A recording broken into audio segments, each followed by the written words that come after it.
भाजीपट्टी येऊन गाईस 10 मिनिटं झालेले आहे जवळपास, अजूनपर्यंत वरण आलेलं नाही आहे.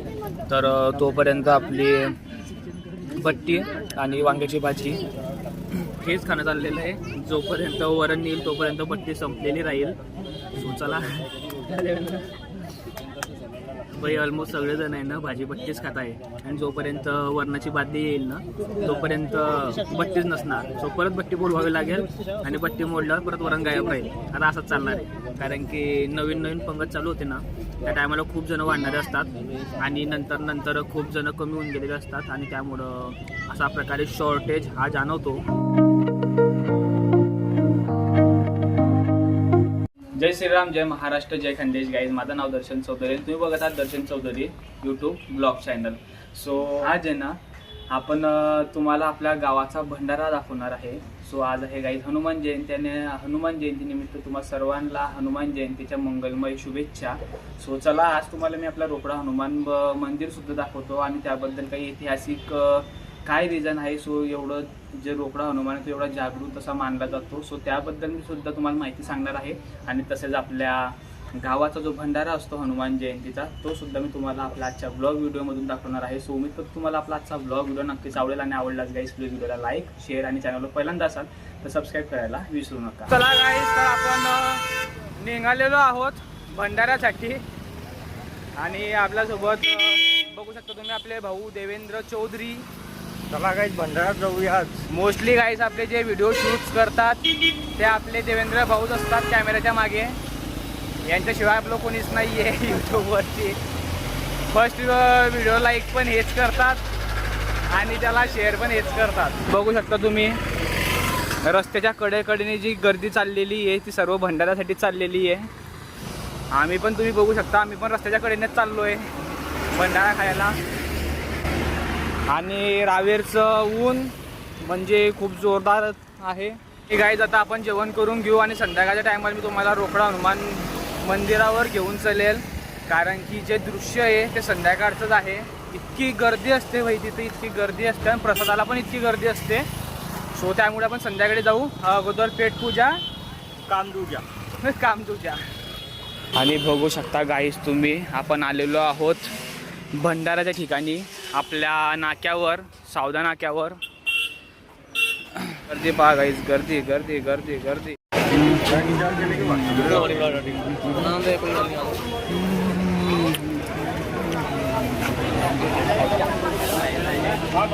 बघू शकता तुम्ही आपले जय भाऊ आलेले आहे भंडारा खायला. बघू शकता तुम्ही एकदम डॅशिंग हाईटमध्ये. भंडाऱ्यात जागा सापडण्यासाठी खूप तळमळ अशी चालली आहे माझीवाली.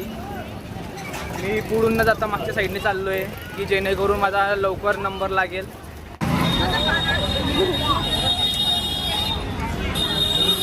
आणि बाई आता हे पंगत लवकरच उठण्यात आहे, कारण की भात आला म्हणजे समजून घ्यायचं की आता भंडारा संपण्यात आलेला आहे. म्हणजे भंडारा नाही, पंगत संपण्यात आलेली आहे.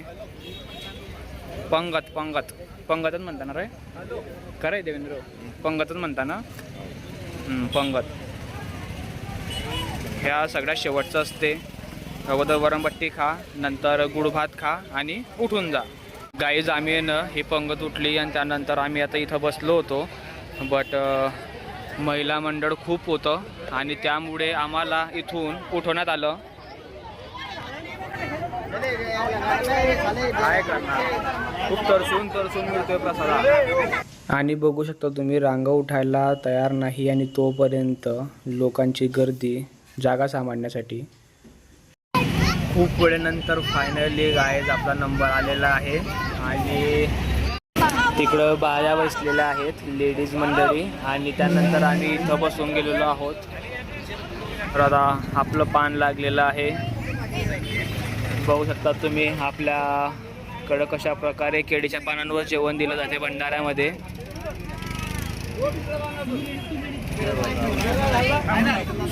सर्वांना पानं भेटतात. त्यानंतर बट्टी आलेली आहे,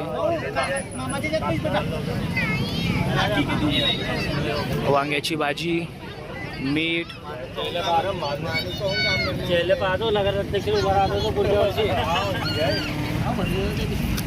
त्यानंतर आपले शेखर भाऊ बट्ट्या घेऊन आलेले आहेत. शेखर भाऊ बट्ट्या घेऊन आलेले. अरे शेखर भाऊ तीनच ठेवल्या, अजून एक ठेवून देते तो. नंतर तुम्ही भेटताय नाही भेटत. हो अशा प्रकारे गाईज बट्टी असते गरमागरम. तिला अशी मस्त मोडायची असते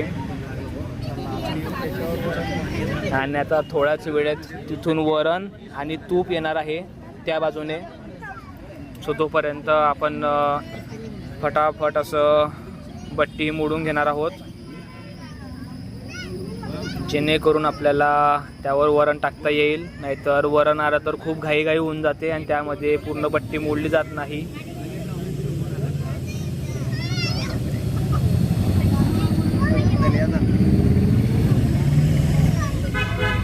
आपला काला बघा किती जाड जाड अशी बट्टी मोडली आपण. आणि तिथं आपले पवन भाऊंची बट्टी बघा, हे बघा किती बारीक अशी मोडलेली आहे. पवन भाऊ मस्त वांग्याच्या भाजीवर मीठ टाकत आहेत.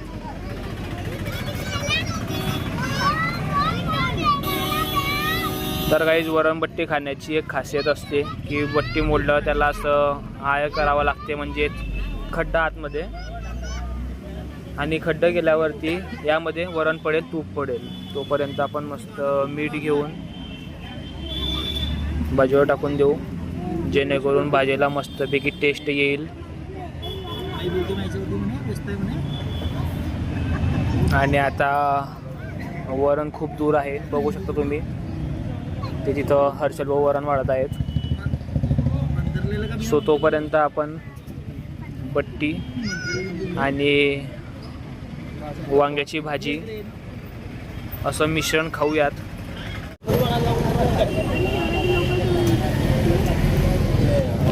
भाजी बट्टी उंचन गाईस 10 मिनटं झालेले आहे जवळपास, अजूनपर्यंत वरण आलेलं नाही आहे.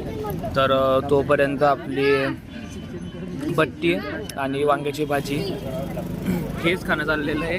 जोपर्यंत वरण येईल तोपर्यंत बट्टी संपलेली राहील. चला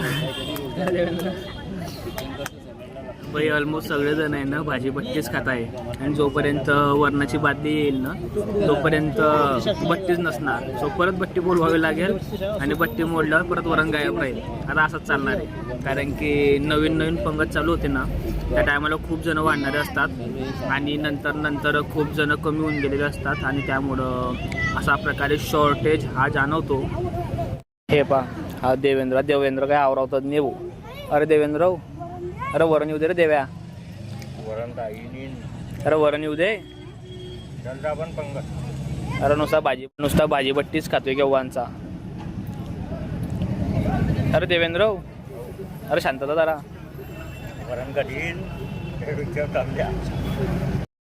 वरणाचं 2 वेळेस आलं आणि अर्ध्यातच वरण संपून जाते. परत ते जात आहे, परत तिकडनं येत आहे, तोपर्यंत अर्ध वरण परत संपून जाते. तर आपल्यापर्यंत येतच नाही इतकं, कारण आपण शेवटी बसलेलो आहे म्हणून. पण येते गाईस, हळूहळू येते. बघू शकता तुम्ही, हळूहळू येते वरण आणि त्याच्या मागं तूप. हे बघा काय झालं वरण.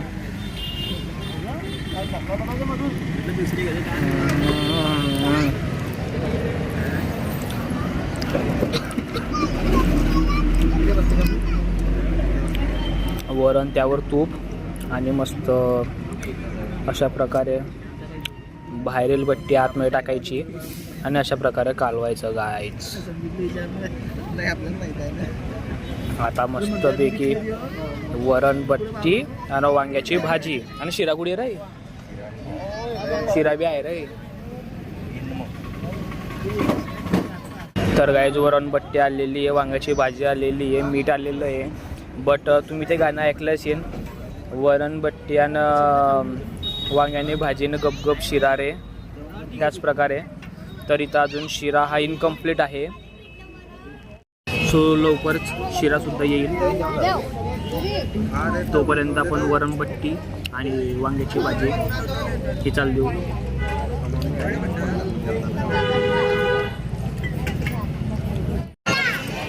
आणि हे बघू शकता गाईस तुम्ही पानं.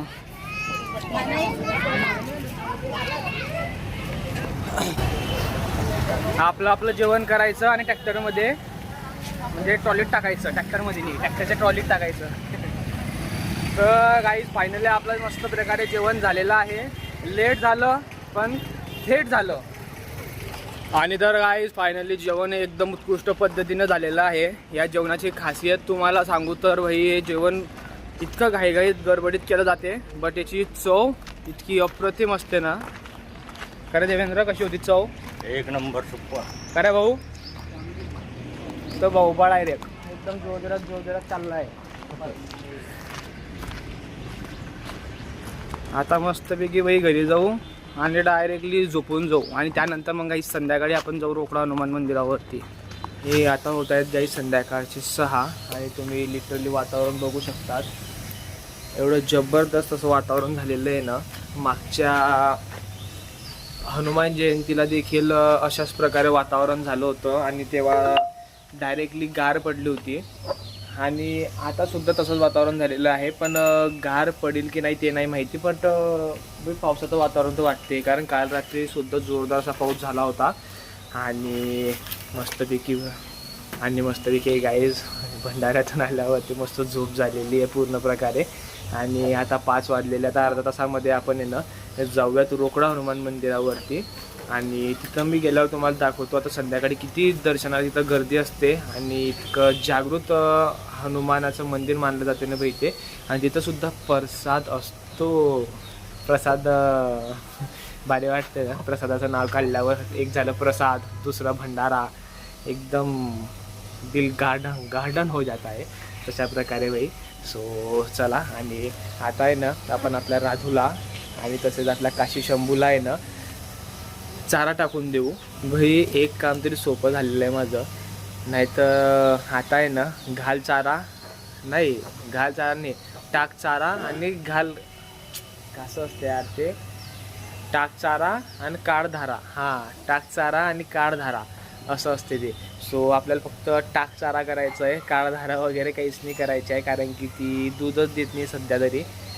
सो बघूयात, कारण की भाई 1 वर्ष झाली ती अजूनपर्यंत हिटवरच आलेली नाही आहे. खूप साऱ्या ट्रीटमेंट चालू आहे, बट डॉक्टरांनी सांगितलं होतं की पोटात पिशव्या असण्याची शक्यता आहे. आणि 21 किलो पिशव्या देखील निघाल्या होत्या. बाकी आता बघूयात किती दिवसावरती ती हिटवर येते आणि किती दिवसावरती. तर बघू शकता तुम्ही, खायला इतकं खायला, बट तिची हालतच भरत नाही आहे. आणि असं पण नाही आहे की चारा खात नाही की काय, एकदम प्रॉपरली चारा खाते, त्यानंतर पाणी पिते एकदम प्रॉपर. बट ते काठवाड्यांच्या गाय असतात ना, सो ते त्यांच्याकडेच चांगला हेल्दी असं राहतात. आणि त्यांच्याकडून जर आपण आपल्याकडे घरी आणली सो ते थोडे डिस्टर्ब होऊन जातात आणि डिस्टर्ब झाल्यामुळे त्या अशाच असतात, म्हणजे त्यात आपल्याकडे तयारच पडत नाही. ही माझीच प्रॉब्लेम नाही, तर खूप जणांची प्रॉब्लेम आहे. सो खूप जणं मला याच रिलेटेड सांगतात की अरे गाय म्हणजे हालतच पकडत नाही आहे. बाहेरच्या गाय किती छान दिसतात आणि आमच्याकडे गाय खायला इतकं असल्यावर देखील म्हणे गाय सुधरत नाही आहे. म्हटलं मी तुझं काय माझ्या घरी पण तसाच विषय आहे, माझी पण गाय मात्र सुधरतच नाही आहे. सो चला,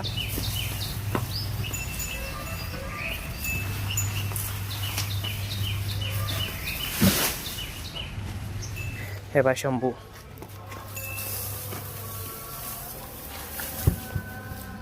कंटिन्यू ना गाई 4-5 दिवस झाले यांना हिरवा चारा चालू आहे. बट राधेला आहे ना आपण जर कोरडा चारा दिला तर ती एकदम कमी प्रमाणात खाते आणि हिरवा टाकला तर चांगले पोट भरून खाते. सो तिची हालत वगैरे भरवण्यासाठी आणि डॉक्टरांनी सांगितलेलं आहे की तिला जोपर्यंत हिटवर येत नाही तोपर्यंत तिला म्हणजे तुम्हाला हिरवा चारा खाऊ घालावा लागेल. त्याच टायमाला तिचं अंग भरलं जाईल, कारण तिचं ऑपरेशन झालं. सो त्यामुळे आणि त्यानंतरच म्हणजे ती हिटवर येईल. बाकी हे दोघं आहेत ना, काशी आणि शंभू, हे कोरडं खाऊन घेतात, म्हणून त्यांना कोरडं देतो मी. कारण की भाई हिरवा चारा आहे ना खूप मेहनतीने मिळतो, सहसा तो भेटतच नाही. आणि आपलं शेत पण दूर असल्यामुळे आपल्याला तो जमत नाही आणायला. सो इथून तिथून आपण थोडाफार हिरवा चारा आणतो आणि जस्ट राधेला टाकतो. बाकी 4-5 दिवस झाले तर काशी आणि शंभू ते सुद्धा फुल खात होते. बट आज त्यांना मी कोरडा दिलेला आहे, कारण की त्यांना सवय लागून जाते. जर तुम्ही कंटिन्यू हिरवा चारा देत असाल ना तर त्यांना सवय लागून जाते आणि सवय लागल्यामुळे बाई ते कोरड्याला तोंडच लावत नाही. म्हणून कधी त्यांना ओला कोरडा असा खाऊ घालायचा, जेणेकरून ते दोघी मेंटेन असतात. आणि जर आज तुमच्याजवळ हिरवा चारा आहे सो ठीक आहे, बट ज्या दिवशी नाही राहणार ना त्या दिवशी ते भुकेलेच राहतील, कारण त्यांना सवय लागून जाते हिरवा चाऱ्याची. सो त्याच प्रकारे म्हणून त्याला आज कोरडा चारा दिलेला आपण खायला. बाकी चला, खूप घाम आलेला आहे भाई डायरेक्ट, कारण की बद्दलचं वातावरण आहे. 5 वाजलेले आहे आणि तरी पण इतकं गरम होते ना. सो चला जाऊ द्या, आता आपण जाऊयात मंदिरावरती दर्शनाला. किती मस्त वाटतात ना यार गाईज, मस्त चारा खात असताना त्यांचं नकट नाक, त्यांची मया. आणि बघू शकता तुम्ही हा जो भाग आहे ना, इथं ऑपरेशन झालं होतं बट ते आता रिकव्हरी होते हळूहळू. अगोदर इथं टाक्यांची जी फाडलेलं होतं ना ते दिसत होतं, बट आता ते झाकलं गेलेलं आहे बऱ्यापैकी. आणि काही दिवसांनी जे आजूबाजूला हेअर्स आहे ना तसेच केस इथं सुद्धा येऊन जातील आणि ते पूर्ण प्रकारे झाकलं जाईल. वाटणार पण नाही की हिचं ऑपरेशन झालं होतं असं. हे राधे माऊ. तर चला गाईज, मस्त 6:30 आता झालेले आहेत आणि आता मस्त प्रकारे आपल्याला गर्दी ही बघायला मिळेल, लोकांची लागलेली रांग दर्शनासाठी. सो खूप भारी असं वाटतो गाईज आता संध्याकाळचा माहोल. तर चला तुम्हाला मी दाखवतो. आणि आपली R15 ही रेडी आहे जाण्यासाठी. गाईज आपण पोहोचलो आहोत रोकडा हनुमानवर आणि बघू शकता तुम्ही आता संध्याकाळच्या 6 होत आहेत गर्दी. आणि हाय गाईज,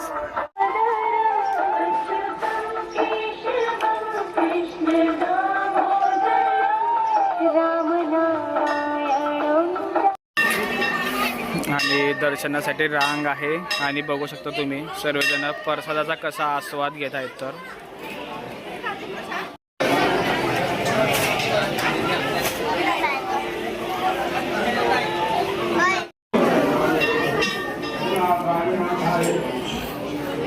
सो आपले गाईचे रोकडा हनुमान.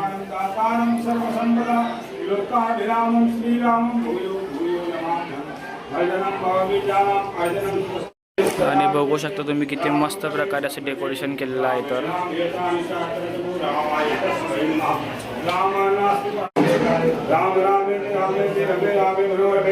तर अशा प्रकारे आहे गाईज आपले जागृत रोकडा हनुमान. सो अशा प्रकारे होता गाईज आपला आजचा ब्लॉग व्हिडिओ. सो उम्मीद करतो तुम्हाला आपला आजचा ब्लॉग व्हिडिओ नक्कीच आवडला असेल. तर प्लीज व्हिडिओला लाईक, शेअर आणि चॅनलला पहिल्यांदा असाल तर सबस्क्राईब करायला विसरू नका. आणि भंडारा तर बिलकुल आवडला असेल तर गाईज कमेंट केल्याशिवाय जाऊ नका. सीताराम, हर हर महादेव.